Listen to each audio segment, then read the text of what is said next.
Botticelli Casuals. The real casuals. Botticelli and Raphael. Shirts and trousers. உச்சநீதிமன்ற தீர்ப்புக்கு பின் அயோத்தியில் பாதுகாப்பு பல மடங்கு அதிகரிக்கப்பட்டுள்ளது. பொதுமக்கள் முதல் பக்தர்கள் வரை அனைவரும் கடும் சோதனைகளுக்கு பிறகே அயோத்திக்குள் அனுமதிக்கப்படுகின்றனர்.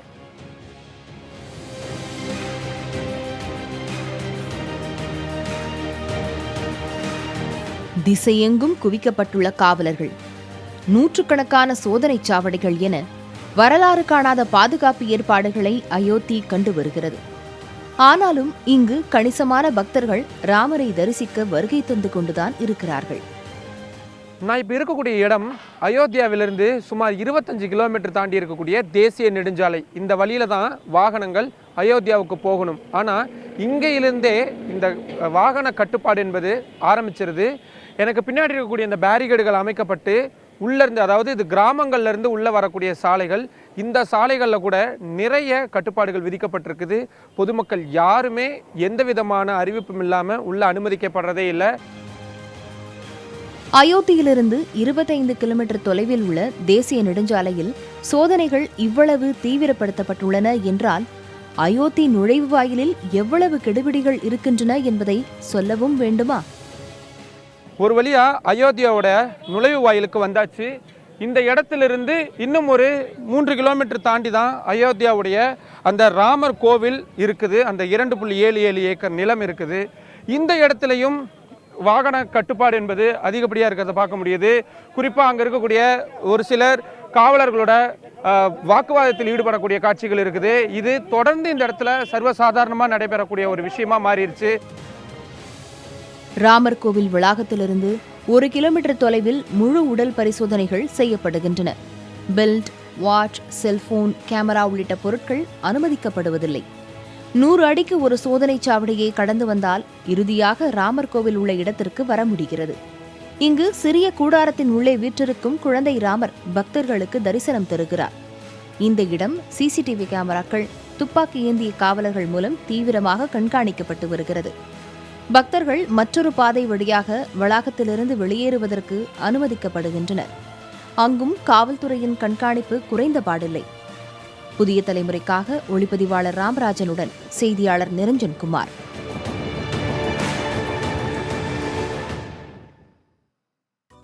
அயோத்தியில் பக்தர்கள் தங்குவதற்காக சுமார் 134 ஆண்டுகளுக்கு முன் நாட்டுக்கோட்டை நகரத்தார் கட்டி வைத்த சத்திரம் இன்றும் கம்பீரமாக காட்சியளித்து வருகிறது.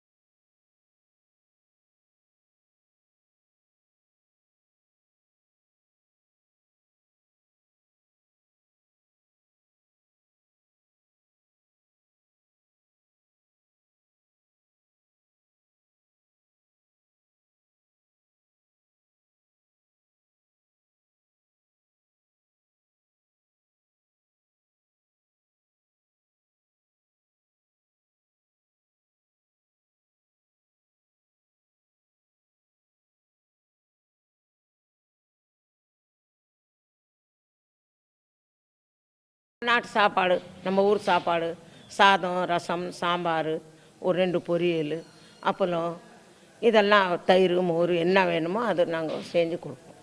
தனியாக அமௌண்ட் வாங்குறது தான். அமௌண்ட் வாங்காத எப்படி நம்ம ஜீவனை எப்படி போவோம் சொல்லுங்கள்? அமௌண்ட்டு வாங்கி 120 ரூபா சாப்பாடுக்கு, 60 ரூபா டிஃபனுக்கு, இது மாதிரி நாங்கள் வாங்கி நாங்கள் அடிக்கடி நாங்கள் கைடு வேலை தான் செய்வோம். இத்தனை ஆண்டுகளாக நீடித்த பிரச்சினை தற்போது முடிவுக்கு வந்திருப்பதால் இனி அயோத்திக்கு நாடு முழுவதிலும் இருந்து வரும் பக்தர்களின் எண்ணிக்கை அதிகரிக்கும் என்றும் அவர்களுக்காக நகரத்தாரின் சத்திரம் காத்துக் கொண்டிருப்பதாகவும் எதிர்பார்ப்புகளுடன் கூறுகிறார் சாந்தியம்மாள். காசி, அயோத்தியா இப்படின்னு எந்த ஒரு இந்து மதம் சார்ந்த வழிபாட்டு தலங்களுக்கு போனாலும் அங்கே தமிழ்நாட்டில் இருக்கக்கூடிய அமைப்புகளுடைய சத்திரங்கள் கண்டிப்பாக இருக்கும். மதராஸ் மந்திர்னு கேட்டால் அவ்வளவு ஃபேமஸான இந்த சத்திரங்கள் வெறும் கட்டிடங்களாக மட்டும் இல்லாமல் தமிழ்நாட்டுக்கும் ஏனைய இந்தியாவுடைய மற்ற பகுதிகளுக்கும் ஒரு இணைப்பு பாலமாகவே செயல்பட்டுட்டு வருது. அயோத்தியிலிருந்து புதிய தலைமுறைக்காக ஒளிப்பதிவாளர் ராமராஜனுடன் Niranjan.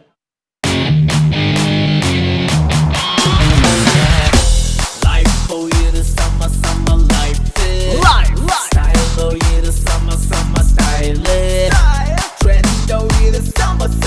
Botticelli Casuals. The real casuals. Botticelli and Raphael, shirts and trousers.